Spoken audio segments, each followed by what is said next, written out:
नमस्कार, लोकस्वर टीवी में आपका स्वागत है। मैं हूं प्रियंका। खबरों में आगे बढ़ेंगे, मगर उससे पहले सुर्खियों पर एक नजर।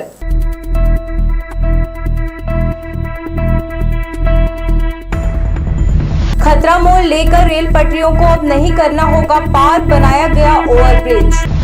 नारकीय जीवन जीने को मजबूर पुलिस परिवार, तिफरा के जर्जर पुलिस क्वार्टर बन सकते हैं हादसे का कारण। और आचार संहिता लागू होते ही सरकारी योजनाओं के पोस्टर गायब, ट्रेनों से भी हटाई गई प्रचार सामग्री।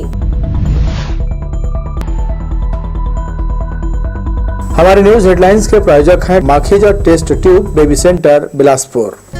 हम आपके परिवार को पूरा करते हैं। Makhija test tube baby centre, life begins here, Bilaspur, Chhattisgarh. तो ये थे सुर्खियां और अब खबरें विस्तार से।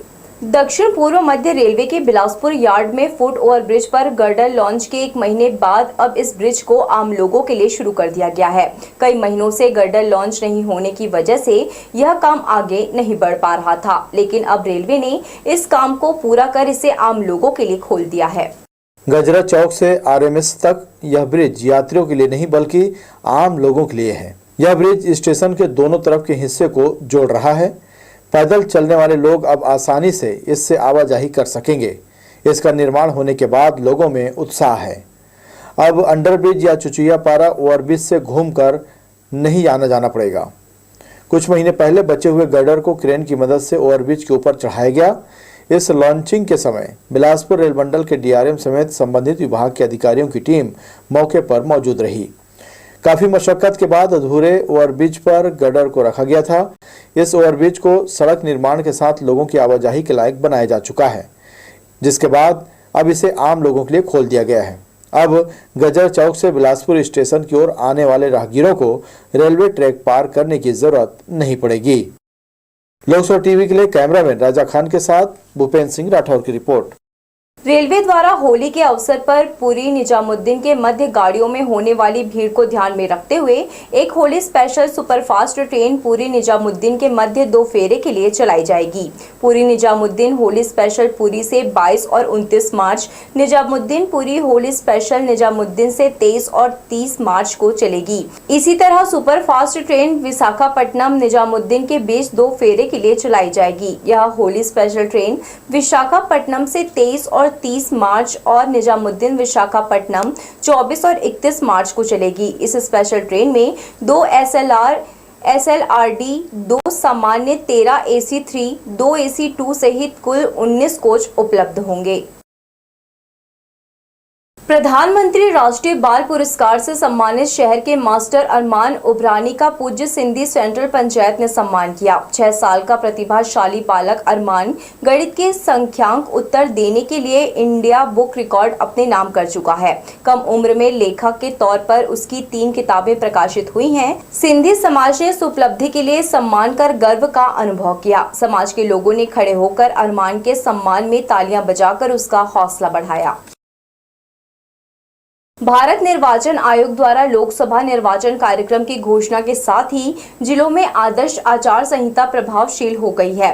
मुंगेली कलेक्टर और जिला निर्वाचन अधिकारी राहुल देव ने मनियारी सभा कक्ष में मान्यता प्राप्त राजनीतिक दलों और मीडिया के प्रतिनिधियों की बैठक लेकर निर्वाचन कार्यक्रमों की जानकारी दी। उन्होंने बताया कि विधानसभा मुंगेली और लोरमी लोकसभा क्षेत्र 5 बिलासपुर के अंतर्गत आता है। बिलासपुर लोकसभा निर्वाचन के लिए निर्वाचन अधिसूचना का प्रकाशन नाम निर्देशन प्रक्रिया 12 अप्रैल से शुरू होगी। नाम निर्देशन प्रक्रिया की अंतिम तिथि 19 अप्रैल, नाम निर्देशन वापसी ले जाने की तिथि 22 अप्रैल, मतदान की तिथि 7 मई, मतगणना की तिथि 4 जून निर्धारित है। लोकसभा क्षेत्र बिलासपुर के लिए नाम निर्देशन की व्यवस्था कलेक्टर कोर्ट रूम बिलासपुर निर्धारित की गई है। विधानसभा क्षेत्र लोरमी और मुंगेली के लिए स्ट्रांग रूम शासकीय कृषि अभियांत्रिकी महाविद्यालय चातरखार में बनाया गया है। कलेक्टर ने कहा, संपूर्ण निर्वाचन प्रक्रिया के दौरान आदर्श आचार संहिता के प्रावधानों का पूर्ण रूप से पालन करते हुए शांतिपूर्ण और 100% मतदान सुनिश्चित किया जाना है। प्रभावशील हो गया है और चुनाव की तारीखों का ऐलान हो गया है। हमारा जो क्षेत्र है वो बिलासपुर संसदीय क्षेत्र में आता है और जितने भी अरेंजमेंट्स चुनाव आयोग के निर्देशानुसार किए जाने हैं सब हमने ये प्लेस में ले आए हैं और मैं उम्मीद करता हूं कि पिछली बार की तरह भी इस बार भी शांतिपूर्ण और अच्छा मतदान होगा। और आपके माध्यम से अपील करता हूं जनता को कि बड़ी संख्या में आके अपने मताधिकार का प्रयोग करें और चुनाव आयोग की जो मंशा है उस मंशा को हम सार्थक कर पाएँ। हमारे पूरे अधिकारी कर्मचारी सभी लोग इस ड्यूटी में लग गए हैं और आज के बाद 6 जून तक जब तक क्लोज नहीं हो जाते इलेक्शन तब तक हर अधिकारी कर्मचारी चुनाव के कार्य को ही करेगा सर्वाधिक प्राथमिकता से, ताकि बहुत अच्छा चुनाव हम लोग सब सहयोग से करा पाएँ। पुलिस कर्मियों की तरह ही उनके परिवार वाले काफी साहसी हैं। लोगों के जानो माल की सुरक्षा करने वाली पुलिस और उसका परिवार खुद असुरक्षित है। तिफरा में क्वार्टर्स की खतरनाक स्थिति देखकर यहाँ रहने वालों को सलाम करना तो बनता है। इन मकानों के साथ यहाँ सूख रहे कपड़े दिखाने का हमारा मकसद ये है कि दर्शक जान ले कि लोग इनमें रहते भी हैं। सुनकर आपको झटका लगा ना, लेकिन ये पूरी तरह सही है। तिफरा थोक मंडी के सामने पुलिस कॉलोनी है जहां करीब 100 परिवार रहते हैं। सभी बेहद साहसी हैं क्योंकि जिस खतरनाक स्थिति में यहां के सरकारी क्वार्टर पहुंच गए हैं उसमें रहना तो दूर, लोग इसके पास जाने से भी डरेंगे। जंग खाई छड़ें झांकने लगी है। जगह जगह उखड़ चुका प्लास्टर बदरंग होकर ये मकान नहीं प्राचीन इमारत लगती है, मानो अभी भरभरा कर गिर पड़ेगी। लेकिन यहां रहना पुलिस परिवारों की मजबूरी है। जिले की पुलिस विभाग के पास अपने कर्मियों के लिए पर्याप्त मकान नहीं है। ज्यादातर पुलिसकर्मी शहर और आसपास के थानों में पदस्थ है और उनका परिवार यहां आवंटित इन जर्जर मकानों में रहता है।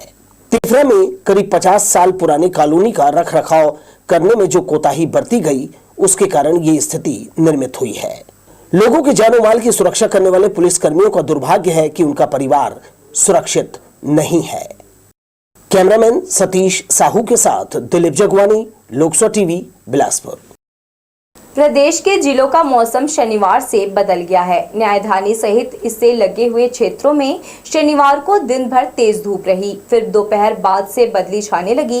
देखते ही देखते तेज आंधी और बारिश ने मौसम को पूरी तरह से पलट कर रख दिया। शनिवार को हुई बारिश के चलते शहर के कई इलाकों में घंटों बिजली बंद रही। पश्चिम विक्षोभ के प्रभाव से द्रोणिका बनी हुई है, जिसके कारण प्रदेश के मध्य क्षेत्र के जिलों में बदली बारिश की स्थिति निर्मित हो रही है।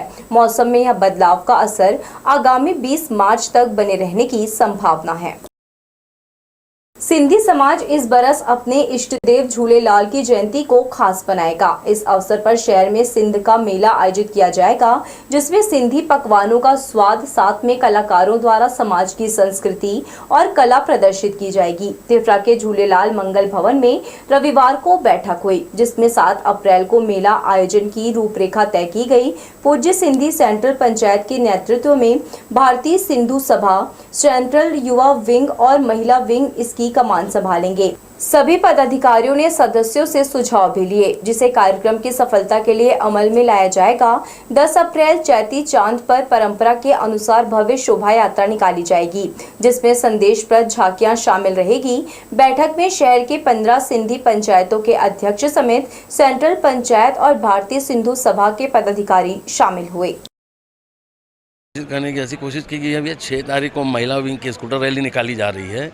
7 तारीख को भारतीय सिंधु सभा, सेंट्रल पंचायत, युवा विंग, महिला विंग मिल के सिंध जो मेलों जो आयोजन किया जा रहा है उसमें अपना फूड स्टॉल वगैरह रहेगा, गेम जोन वगैरह रहेगा, उसमें अपना भी संगीत रहेगा, सिंधी समाज का जो रहेगा उसमें झूलेलाल के नाम से उस मेले का आयोजन किया गया है। उसके बाद अपना 10 तारीख को चेटीचंड का आयोजन किया हो, जो हमेशा परंपरागत होता है वो हमेशा वैसे चलेगा। वो अपना शुरू से लेकर आखिरी तक रहता है, अपना बंधवापारा से लेकर सिंधी कॉलोनी तक रहता है वो। छत्तीसगढ़ में भाजपा सरकार के महत्वपूर्ण योजनाओं को जन जन तक पहुंचाने के लिए विष्णुदेव साय सरकार ट्रेनों के साथ ही स्टेशनों में बोर्ड और डिस्प्ले की मदद ले रही है, लेकिन आदर्श आचार संहिता लगते ही स्टेशन में लगे सभी टीवी और डिस्प्ले में चल रहे राज्य सरकार की योजनाओं का विज्ञापन हटा दिया गया है। इसके साथ ही गेट नंबर 3 और 4 पर लगे डिजिटल डिस्प्ले में भी सरकार के बजट और सरकार की जन कल्याणकारी योजनाओं का प्रचार प्रसार रोक दिया गया है। मुखबिर की सूचना पर कोतवाली पुलिस ने पुराना बस स्टैंड में कबाड़ से भरे मेटाडोर को जब्त किया है। पुलिस के पहुंचते ही चालक वाहन से फरार होने में सफल हो गया। कोतवाली पुलिस वाहन मालिक की जानकारी जुटा रही है। जब्त वाहन और कबाड़ की कीमत 4,80,000 रुपए बताई गई है। कोतवाली पुलिस ने वाहन को जब्त कर थाने में सुरक्षित रख दिया है। यह भी जानकारी लगाई जा रही है कि यह कबाड़ शहर में किस कबाड़ी के यहाँ बिकने आया था। बहरहाल वाहन मालिक की जानकारी के लिए पुलिस ने आरटीओ को पत्र लिखा है। मुंगेली जिले के ग्राम टेढ़ा धौरा निवासी शिवरानी सिंह और पति राम किशोर सिंह के बीच पारिवारिक विवाद न्यायालय में चल रहा था।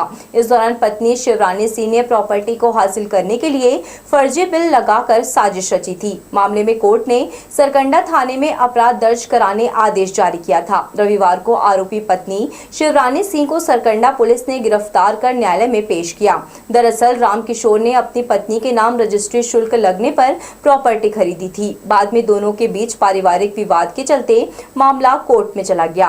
इसी दौरान प्रॉपर्टी हासिल करने के लिए शिवरानी सिंह ने फर्जी बिल का सहारा लिया, जिसके कारण उसके खिलाफ अपराध दर्ज किया गया है। 2010 में अपनी पत्नी के नाम पे एग्रीमेंट अपने नाम से करा के पत्नी के नाम पे ज़मीन खरीदा था। रजिस्ट्री शुल्क में कम लगता है और पत्नी से प्रेम था, समझिए सभी लोग करते हैं पत्नी के नाम से। अब वो जो है एक पंडित के चक्कर में आके दिनेश पांडे के उनके अफेयर में आके मेरे खिलाफ दहेज प्रताड़ना, घरेलू हिंसा, भरण पोषण, गांव की ज़मीन का 8-9 ठो केस कर दिए मेरे खिलाफ। तो मैं जो है परिवाद पेश किया न्यायालय में सिविल मुकदमे में कि भाई ज़मीन मैं खरीदा हूँ, एग्रीमेंट मेरे नाम से है और सबमर्सिबल पंप वगैरह सब बिल मेरे पास से है, लोन लेके लिया हूँ, गाँव की ज़मीन को बेच के लिया हूँ। उसमें जो है ये जो है शिवरानी जो है मेरी जो पत्नी है रानी सिंह, ये जो है अपना बिल लगा दी फर्जी 2010 में का बिल में, जिसमें जिला मुंगेली लिखा है और जिला मुंगेली 2012 में बना है। अवैध प्लाटिंग करने वाले भूमाफियाओं के खिलाफ नगर निगम ने अभियान छेड़ रखा है। निगम ने बड़ी कार्यवाही करते हुए 7 भूमाफियाओं के खिलाफ सरकंडा थाने में एफआईआर दर्ज कराई है।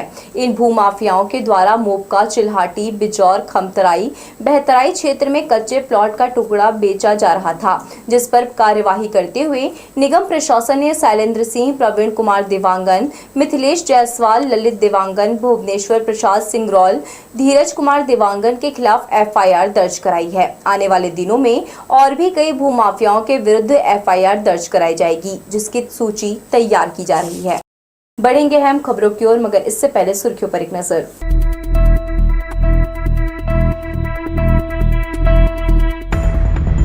खतरा मोल लेकर रेल पटरियों को अब नहीं करना होगा पार, बनाया गया ओवरब्रिज। नारकीय जीवन जीने को मजबूर पुलिस परिवार, तिफरा के जर्जर पुलिस क्वार्टर बन सकते हैं हादसे का कारण।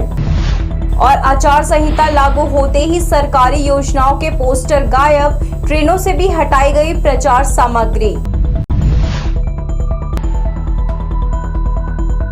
हमारे न्यूज हेडलाइंस के प्रायोजक हैं Makhija test tube baby centre Bilaspur.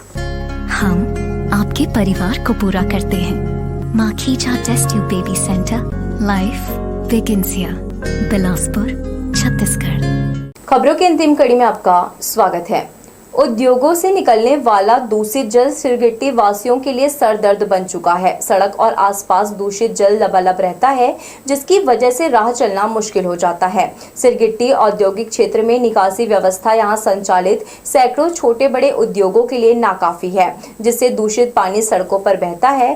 Chemical युक्त पानी यहां खाली जगहों में कमर तक भरा रहता है, जिससे बीमारी फैलने का खतरा बन जाता है। पुराना बस स्टैंड के भीतर संचालित शराब भट्टी के पास गंदगी पसरी हुई है। कई स्थानों पर लगे कचरे के ढेर नगर निगम के साफ सफाई के दावों की पोल खोलते नजर आ रहे हैं।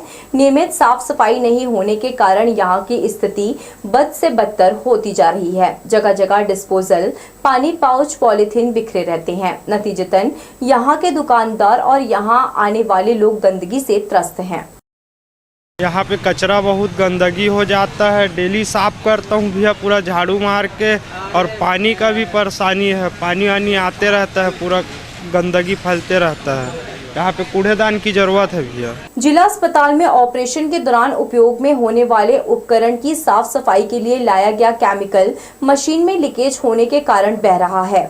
स्टेरिजन नाम का यह केमिकल जिला अस्पताल के बरामदे से लेकर कक्ष तक में बह रहा है। मशीन को ठीक कराने की बजाय जिला अस्पताल के जिम्मेदार अधिकारी केमिकल को साफ करने में लगे हुए हैं। वहीं लेबर ओटी वार्ड से निकलने वाला मेडिकल वेस्ट भी कई दिनों तक डस्टबिन में पड़ा रहता है, जिसके कारण संक्रमण फैलने का खतरा बढ़ गया है। अस्पताल के आसपास भी साफ सफाई के नाम पर सिर्फ खाना पूर्ति की जा रही है। जिला अस्पताल प्रशासन व्यवस्था बनाने की बजाय मरीजों को गंदगी के बीच रहने मजबूर कर रहा है।